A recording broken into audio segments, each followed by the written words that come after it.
الرحيم. السلام عليكم ورحمة الله وبركاته. اخواني عاملين ايه؟ يا رب تكونوا بخير. انهيار زملكاوي بسبب مقلب غرامة كهرباء وعودة مرتضى منصور. فاضل له 3-4 ايام، يوم 27 يوم الحد موعد خروج مرتضى منصور. هل مرتضى منصور هيرجع تاني رئيس نادي الزمالك ولا لا؟ كلمة السر عند وزير الشباب والرياضة. وزير الشباب والرياضة لما سألوه في إذاعة الشباب والرياضة، ما هو وزير الشباب والرياضة لما يسألوه في إذاعة الشباب والرياضة دي تبقى حاجة مقنعة وكلام لازم يكون له محل من الإعراب.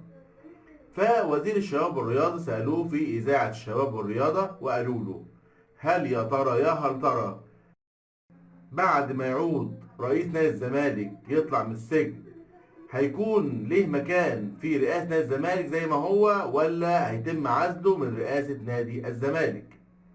وكان رد وزير الشباب والرياضة كالآتي: انه قال اولا كده يعني بيرحب بعودة مرتضى منصور لان الراجل ادى مدة عقوبته الشهر، وكده الراجل ادى مدة عقوبته، وطبعا بيرحب بيه لان احنا في ايام مفترجة والنهاردة اول يوم من ايام شهر رمضان. في نفس الوقت اللي استرسل وزير الشباب والرياضة قال الموضوع مش في ايد وزير الشباب والرياضة، الموضوع في ايد اللجان القانونية اللي بتحقق فيه اللوائح وكل حاجة والحاجات والمحتاجات اللي تخص مرتضى منصور. وفي نفس الوقت وزير الشباب والرياضة بيقول ان هو بيحاول ان هو يستعجل مجلس الدولة والشؤون القانونية واللجان القانونية في البت في عودة رئيس الزمالك من عدمه قبل ما يجي رئيس الزمالك، او حتى لو بعد رئيس الزمالك ما جه برضه هيكون فيه رأي للشؤون القانونية. حتى لو رئيس الزمالك رجع تاني لرئاسة نادي الزمالك والشؤون القانونية بعد كده طلعت يعني كلام عكس الكلام ده او صدر ضده حاجة تمنعه من رئاسة نادي الزمالك فسوف يطبق القانون. هنا السؤال اللي بيطرح نفسه: هل بقالنا دلوقتي اقل من شهر ايام معدودة، هل وزير الشباب والرياضة واللجان القانونية وكل المسؤول عن هذا الموضوع من موضوع عودة مرتضى منصور من عدمه او عزله من عدمه ما خدوش القرار الصغير ده ان هو يحق ليه انه يرجع ولا لا؟ ولو احنا حبينا نتمسك بكلام مجلس اداره نادي الزمالك فهم طبعا مرحبين بعوده مرتضى منصور، حتى لو هم من جواهم مش عايزين، لان هم لازم ان هم يسعوا الى عوده مرتضى منصور، ده شيء مفروغ منه. في نفس الوقت نرجع تاني لموضوع غرامة كهرباء. في انهيار زملكاوي وبيحاولوا اللجوء الى الفيفا بسرعه عشان خاطر حاسين ان في مقلب بيتحضر لمجلس اداره نادي الزمالك ونادي الزمالك، وان كهربا محضر مقلب كبير لنادي الزمالك.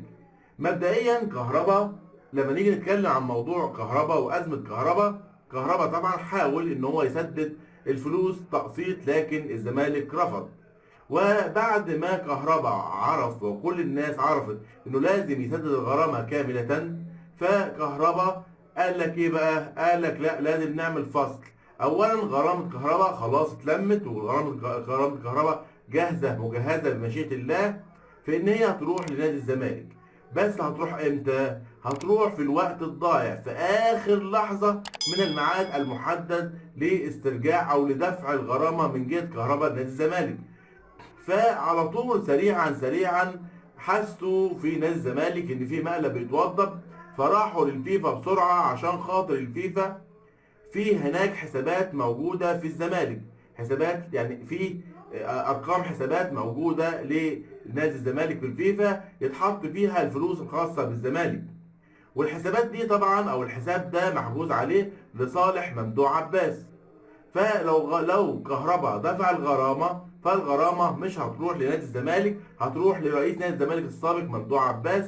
فبسرعه بيسعى مجلس اداره نادي الزمالك ان هو يخاطب الفيفا ان هو يتم او يعني يتغير الحسابات اللي هي هتروح فيها الفلوس لحسابات اخرى ما يكونش محجوز عليها، عشان ما تروحش لرئيس نادي، ما تروحش لممدوح عباس. ولسه في المسلسل مرتضى منصور ومسلسل الرياضة المصرية بقية، وإن كنا انحرمنا من مرتضى منصور يعني شهر، لكن مرتضى منصور أخباره كانت كل يوم موجودة، سواء بأن هو يذهب إلى المحاكم أو يرجع عشان خاطر القواضي اللي بينه وبين الخطيب وبينه بين شوبير وعمرو أديب فكان في يعني في بعض القواضي في الاسابيع او بعض الاسابيع اللي كان موجود فيها في خلال الشهر ده كان موجوده، فكان ليه اخبار، والراجل ما كدبش خبر وبعت تهنئه لكل الامه الاسلاميه من محبسه في السجن بمناسبه شهر رمضان. وبمناسبه شهر رمضان انا طلعت امبارح وقلت لكل الناس كل سنه وانتم طيبين بمناسبه شهر رمضان الكريم، ففي 2 لغوا الاشتراك عشان انا قلت كل سنه وانتم طيبين، وبقول الاتنين دولت مع 1000 مليون سلامة، وكل سنة وكل الناس برضو طيبين، وكل سنة وكل الناس المحترمين طيبين، وكل سنة وكل الناس أحبائي وأصدقائي على القناة مبسوطين وبخير، وكل سنة وهم برضو مبسوطين وبخير، الناس الطيبين المحترمين والمقهورين الزعلانين من كلمة كل سنة وانتم طيبين. فكل سنة وكنتم طيبين كل أصدقائي وأحبائي وأخواتي على القناة بخير وطيبين. السلام عليكم ورحمة الله وبركاته.